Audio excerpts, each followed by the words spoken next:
What's up, guys? This is Adam Schefter reporting from the LFL Network, and today we're going to be breaking down the Buccaneers' first round draft pick, Power Asp. So before we actually break down his college stats, we're actually going to be going over the Buccaneers' stats from last year. So the Buccaneers' overall record last year was 7-9, with their offense ranked number 8th and their defense at an atrocious number 27th.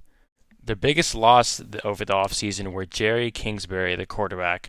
He was not a terrible one, he wasn't a great one, but he was pretty good.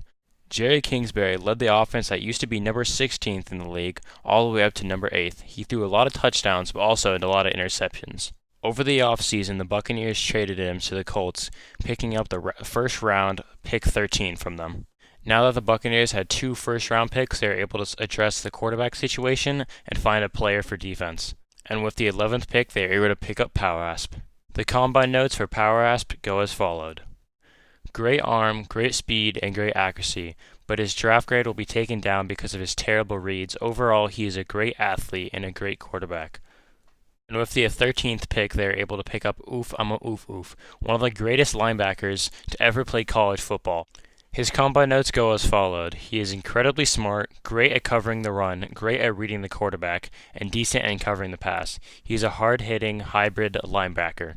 Later in the draft, in the 4th round, they were able to pick up teammate of Power Asp in college, John Apu, a great wide receiver, and he will definitely have some great chemistry with Power Asp.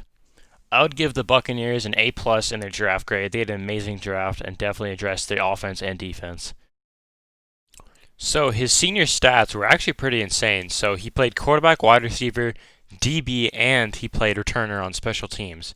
So he actually had 3,483 passing yards with 34 touchdowns and 11 interceptions.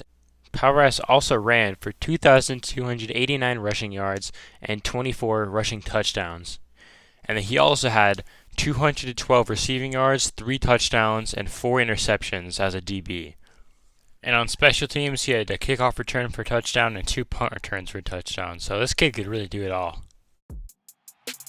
So now we're going to be breaking down his pros and his cons. And first, we're going to talk about his clutch ability. So the first game we're going to be breaking down is the game against ICDC College, the same school Lou Broomstick went to play at.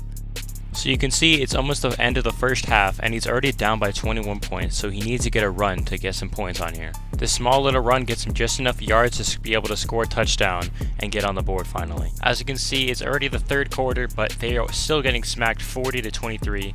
So here he is. He needs to make a big play to get back in the game. This is where everyone talks about how terrible his reads are. He has 2 wide receivers down deep and 5 total open. He could have passed it, but instead he's going to run for it. He knows he's so good at running, and he's going to stick to that. He still could have got a touchdown if he passed it, but he's still able to make it work while running. He's so fast and so quick and so good at his juke, as you can see right here. Both of those DBs go flying. They don't know what hit him. He juked him out into a different dimension. As you can see right here, boom, another one breaks. And they're able to get a lucky tackle because they didn't block enough, but still a great play by Power Asp. And following the very next play, Power Asp is going to run again just because the defense is so tired from the last run, and he knows he has the energy to do it again.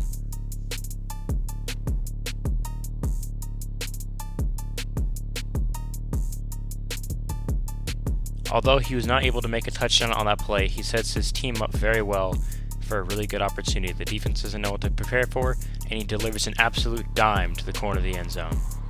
And with this score, they are finally back in the game. This next play really shows how great of an improviser he is.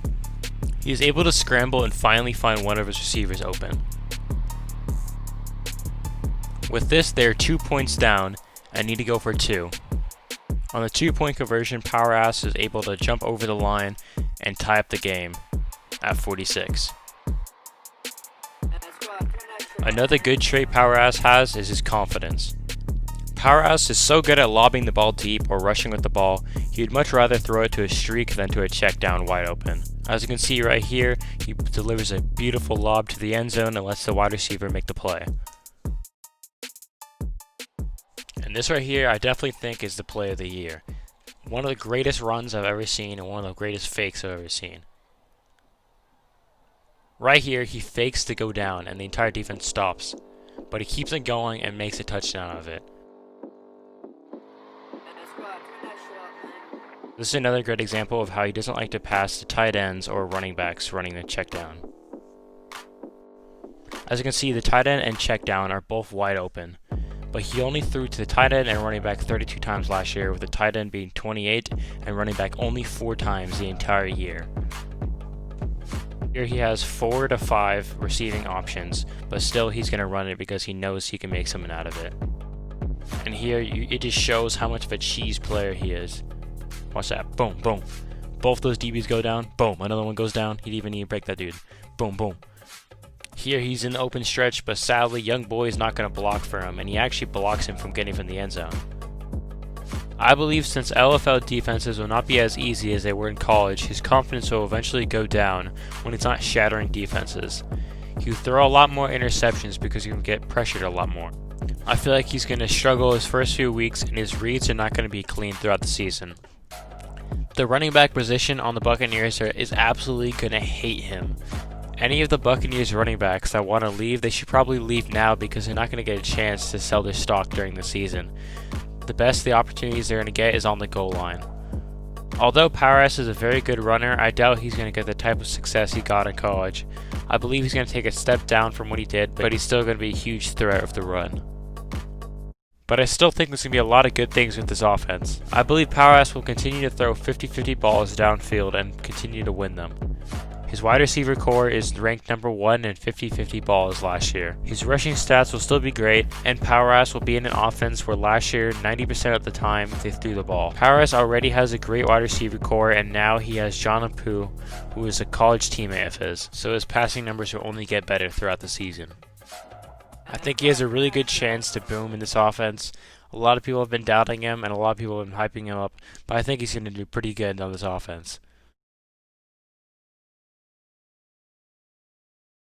This year, I think he's going to throw for 3,600 yards, and he's going to throw for around 28 touchdowns. I still think he's going to be great with the rushing for 1,100 yards, and still rushing for 16 touchdowns, finishing as the quarterback number 8. I think his ceiling for this season is going to be 12-4, and his floor is going to be 6-10. I think his record is going to finish right around 9-7 this year. This is Adam Schefter with the LFL Network, and this is my take on how Power Ass is going to play. I'm excited to see him play this season, and I'm really excited to see him play in the season opener next week. As always, make sure to subscribe, and thanks for watching.